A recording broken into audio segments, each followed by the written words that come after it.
10 में सवारी हल्की में भारी। नो नो नो नो भैया कहाँ जात हो?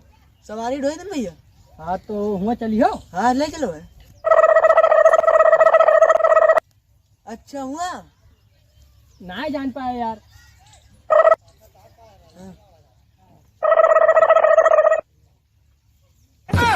ये दादा इतनी। हाँ हुआ जी भाई। हाँ बैठो बैठो बैठो बैठो। कई रुपया? 10 रुपया। 10 रुपया। हाँ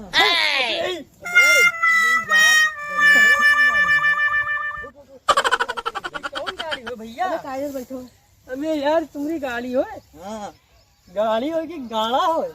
चलो जेल लगाई। हाँ यहाँ चलिए आओ। अगला चलिए। चलो। जेल लगाई।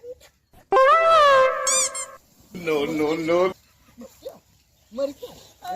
मरे था। चल भैया पता नहीं तुमने हाँ, मरे था तो कैसे कायदे बैठ बैठ बैठ हम ना बैठो तेरी गाड़ी। बैठ। 10 रुपया सवारी हल्की है भारी। 10 रुपया सवारी हल्की है भारी। सवारी हल्की में गाड़ी। सवारी ढोआ था ना जगह मुर्दा ढोई दे। हमका दी छोड़ दो। चलो कानीपुर में छोड़ दे। कब्रिस्तान चल पे। बैठो बैठो चलो बैठो। पैसा वैसा कितना लेते हो? बस 5 के 10,000। हाँ 5 में 10,000। चलो बैठो।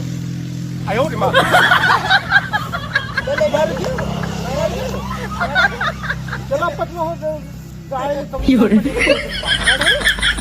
चलो कहीं ना पैसा वैसा एक ना दे। दादा हम कहो ही मारिए। ए दादा काहे बे? ए दादा तीन कोई गाड़ी चलाने पता तो काहे है? ए दादा तीनों में बैठो। तीनों में बैठो। काहे है बे? ए दादा गेंद लगा के बैठे। गेंद लगा ले। ए दादा ये दादा गेंद लगा। मम्मी सब मारे तीनों छान के ये दादा और तुम कहाँ है? हाँ?